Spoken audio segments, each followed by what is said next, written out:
Hi, and welcome back. Today we're going to be discussing the sales process. Yes, I couldn't even spell it all out in the title. It brings up bile for so many sales professionals. A little tip about sales processes. Typically, they don't work, and why you desperately need one. You've heard my stories about the old days. In the world before electronics and apps, back in that day, I laughed at having a sales process. Truth of the matter is, I actually had a sales process, whether I knew it or not. It just wasn't very formal. However, during the transformation, I thought, what if all these other sales trainers are right, and a process would actually help me? That got the creative juice flowing, and it made me think. I really do pretty much the same steps for each client, given they're in the same product category. Maybe some get an extra phone call or an additional piece of content, maybe a cost analysis, but does that really make a difference? Well, there's only one way to find out, and that was to test. First, let's talk about what is a sales process. A sales process, like any other process, is just a series of repeatable steps. In the case of a sales professional, it's what you do to guide a lead through all the stages that make them a customer at the end. Now, when I first started on this, I had a couple of issues. Issue 1. From all the research I did, there seemed to be two different theories on the sales process. Group A promoted a simple process with minimal steps. Group B promoted a very detailed process with lots of steps, including every phone call, every email, every literature or content piece, every in-person meeting, and on and on. Now, if you know me, you certainly understand that I am a details guy, so I naturally leaned toward the Group B agenda. The problem I had with this when starting the creation of a sales process is that all of the projects seem way too different to cram into one standard process. For example, if I leaned into the Group A camp of minimalism, the process didn't appear that it would be really beneficial. So, what to do? Well, first, let me jump topics here really quick to state that in large companies, you typically don't have to create a sales process. It is designed and given to you by the company, normally delivered to you as a new hire by your sales manager. However, we don't discuss how things work in big companies, since our ideal clients are solitary sales professionals. That being the case, you're working for a small company and nobody has probably ever mentioned a sales process. Well, that's both good and bad. Great that a bad sales process isn't crammed down your throat, because that is the primary reason sales processes don't work. But it's bad because you have to create your own sales process. Now, my segue's complete, so let's get back to the post. Let me talk about how I solved the problem. What I did is I created a minimal base process, since they are common items that occur regardless of what path my client was traveling. I made phone calls, I sent emails, I went to on-site meetings, I built trust and had conversations, I answered questions, I closed and received purchase orders. Now, there are a myriad of tips on creating or improving your sales process. One of the things that drives me crazy is searching for help on creating a sales process. I've seen many that simplify the creation by stating the name of the stages in your sales funnel that we have previously discussed. A sales process and a funnel are not the same thing. The stages in your sales funnel show where a specific client is at a particular point in time. The sales process is the steps you take to move that client into that stage and on through subsequent stages. For example, in the leaky sales funnel post that was done a week or so ago, leads are at the top of the funnel. A sales process starts before a lead ever enters the funnel. It is the process of how you target and market to potential leads. Where do the leads come from? Well, since you're a solitary sales professional, you're responsible for all aspects of your job. You don't have the luxury of a marketing department digging these potential leads up for you. You're on your own. For the sake of continuity, I'll jump off topic a little bit and talk about prospecting.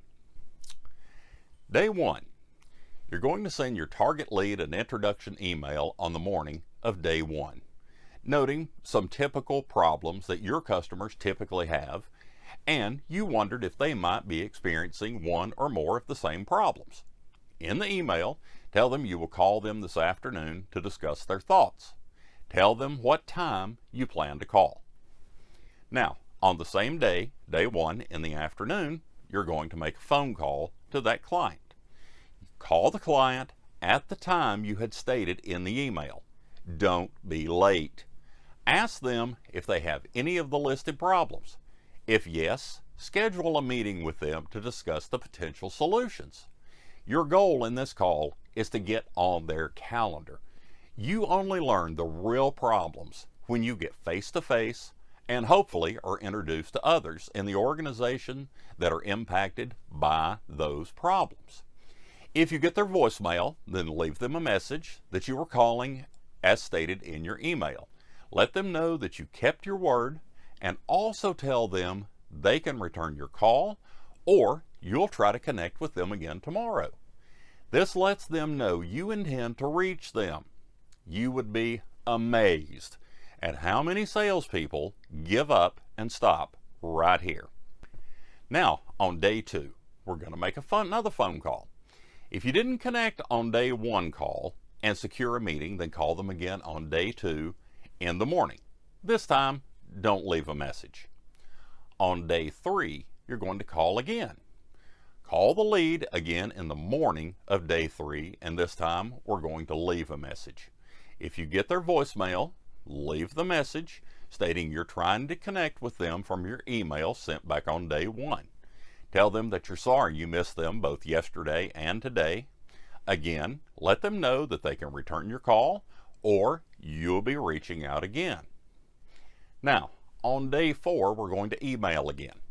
Since you're not having any luck connecting by phone, and you know the client opened your original email, this means you need an email tracking system.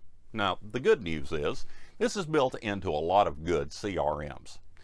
Okay, then send them a second email stating you've been trying to connect with them. And they must be really busy, so you'll reach out at a later time. Let them know you will be bulldogging them until you can reach them. On day 5, we're going to take a little different tack. We're going to send them a LinkedIn request. Pretty self-explanatory. Send them a LinkedIn connection request and see if they'll accept. This could give you another communication path if they do accept. Now, on day 6, you're going to leave them alone. Give them some peace for the entire day. And finally, we come to day 7. You've not connected with your target lead, so it's time to fish or cut bait. Send them a breakup email stating that you've made several attempts to connect with them, and since you haven't been able to reach them, this usually means they are either really busy or they don't have any of the problems you mentioned in the original email. Ask them to contact you if you can ever assist them. Don't sound irritated. Don't burn any bridges. You'll be amazed at how many will respond to this email. And if they don't, it's time to move on. Perhaps you can take that prospective lead, put it into the system again next quarter or the quarter after that, and take another run at them. You never know.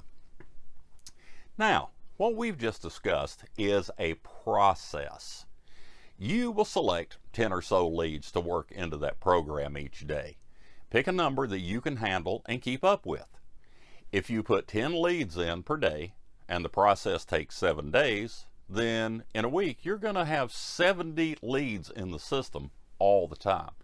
It's much better to pick a smaller number that you can handle than to overextend yourself and not be able to work the process. Usually at this point I get the question, well, Ken, is my process now complete? Here is an important item to note. The process is never complete.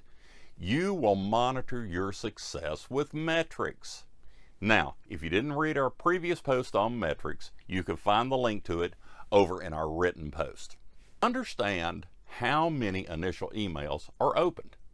If the number is low, then you need to start tweaking.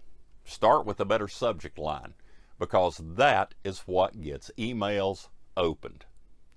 If you're not having success on your phone calls, then you need to change what you're saying. Now, I'll be glad to tell you, I'm not a big fan of using call scripts, but I really do like call outlines.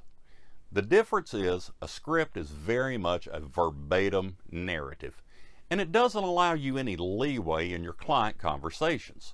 You're going to likely come off sounding like a robot. Whereas a call outline contains a certain number of must-ask questions. Let's say 3, with one of those being, when is a convenient time for us to meet and discuss this further? Remember, the goal is to get the meeting, period.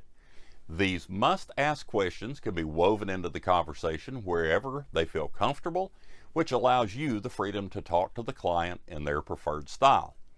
The point is, the must-ask questions have to be the exact same in each call or meeting. Otherwise, you can't know if one or more needs a little adjustment. My emails don't get opened, but it's not moving the needle. That's another thing I hear. Well, find problems that fit more potential leads. A great way to find what problems your leads might have is to ask your existing customers what their biggest problem was prior to working with you. While you're at it, ask them what their biggest problem is now that they are working with you. There is always room for improvement. You can now understand what a process is and why it's a critical item for you to follow. In this post, I've only covered the process of filling the top of the funnel. So in moving forward, you should now develop a process for each stage in the sales funnel. You will also remember my issue with the process being detailed and how it just wouldn't fit every circumstance. For example, the same process certainly wouldn't work for leads that I'm looking at for capital equipment versus leads that I'm looking at for service work. My workaround for this was to create a variation of the process for each product segment as it was needed. Now, concluding, I know that we've covered a lot of ground in this post, and we're really just now hitting the tip of the iceberg. I understand how frustrating it can be to create a sales process, but you'll be glad you did when your sales start exploding. If you need help, please feel free to contact me or jump over to the Facebook group and join in the conversation at facebook.com/sales-expedition. I'd also love for you to leave me a comment on whether you lean toward creating a simple or a detailed sales process. And finally, if you haven't already, please jump back over to the website, sign up to be notified when new valuable content is available. I don't want you to miss out on a single thing.